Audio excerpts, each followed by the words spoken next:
說句還在中國的你不愛聽的實話，這2年你越窮，不是因為中國沒錢了，而是因為國家終於發現，你這種拿工資、守規矩、跑不了的人最值錢。別急着罵，先把這句話讀完。你以為財政現在最着急的是救樓市、救企業、救消費？錯，他最着急的是找到一種穩定、聽話、不會消失的收入來源。而答案就寫在你每個月那張乾淨的不能再乾淨的工資條上。一個反常識的真相，國家現在最需要的不是富人，是你。很多人有個樸素但錯誤的認知，要是經濟不好，國家肯定先盯着有錢人。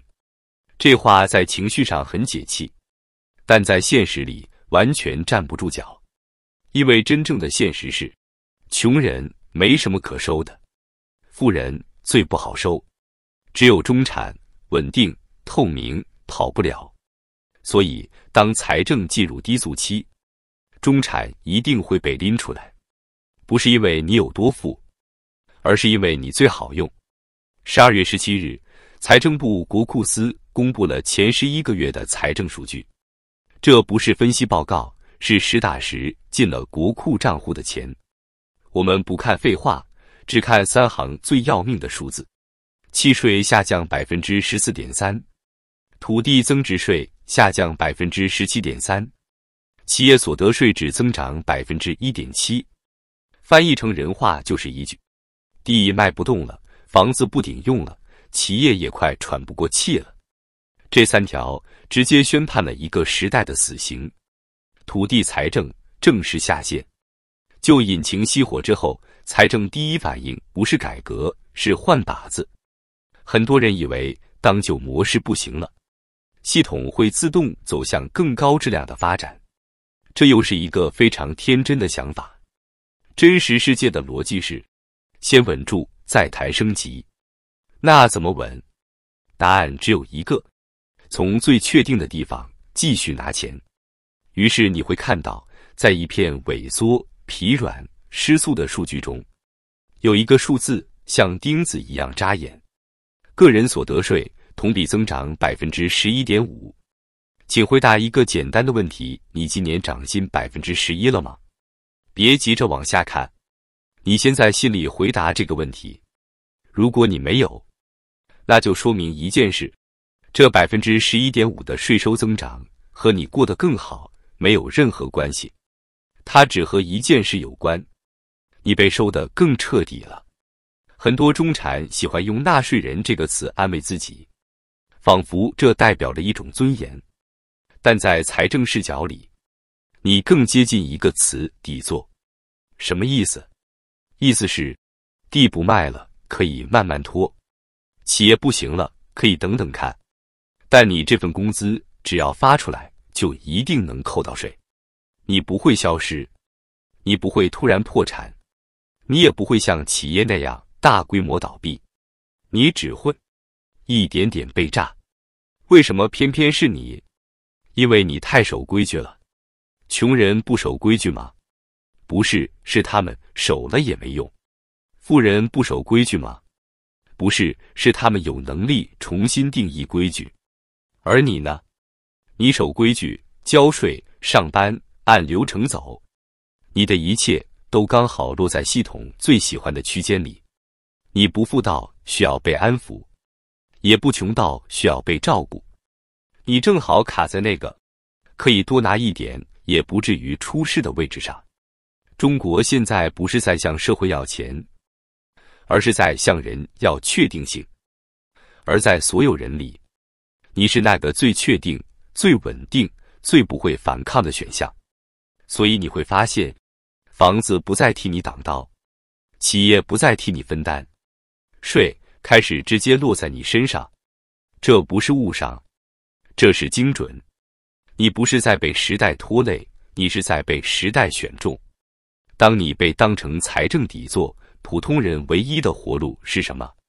先說一句更難聽的，如果你現在還在幻想再熬2年就好了，那你不是樂觀，是認知滯後。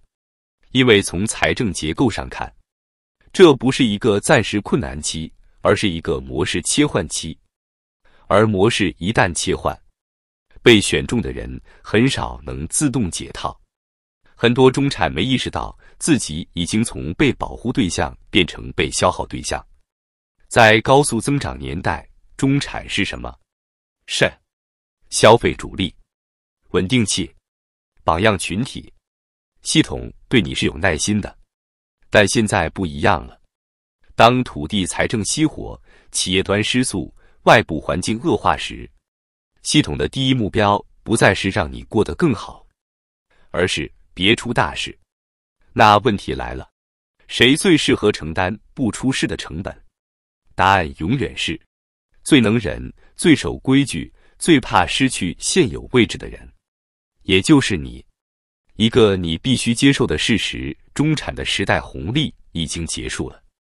別再用等週期、等政策、等復甦來安慰自己。我們直接看結構：房地產稅收2位數下滑，資產對沖失效；企業所得稅接近停滯，上游不造血；消費端疲軟，需求不足。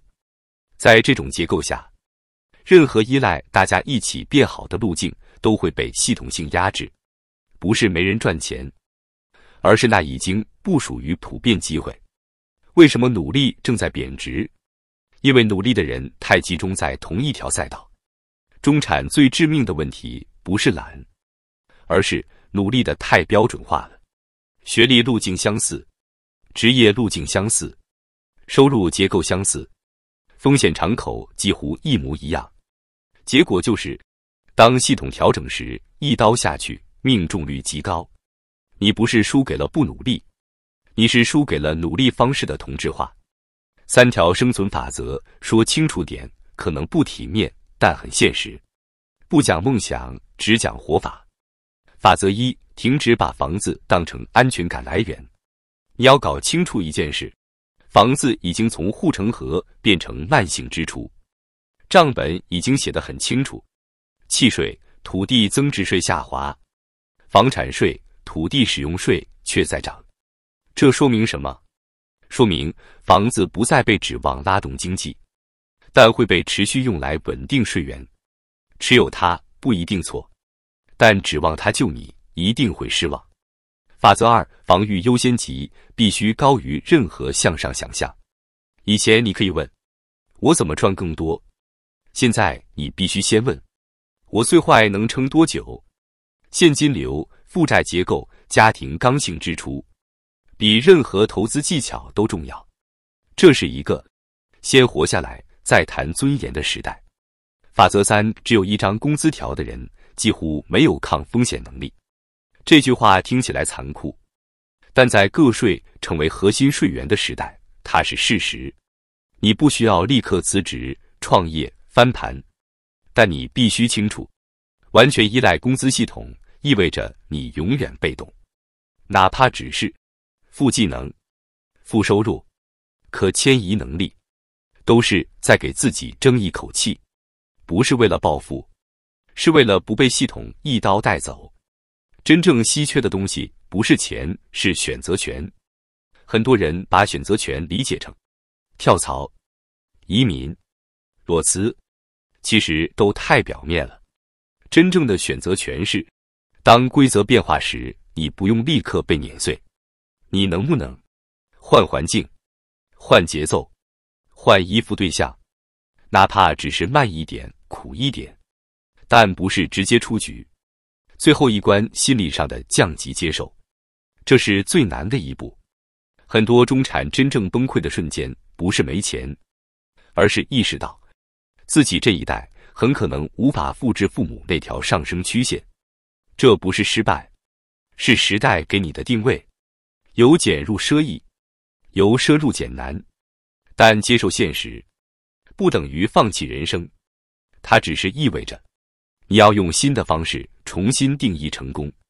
最後一段只說一句實話，中國的秘密都藏在數字裡，而中產的命運寫在那 11.5% 的個稅增速裡。別再問還會不會更好，先問問自己，如果再緊3年，你能不能活得下來？這個問題比任何宏觀預測都重要。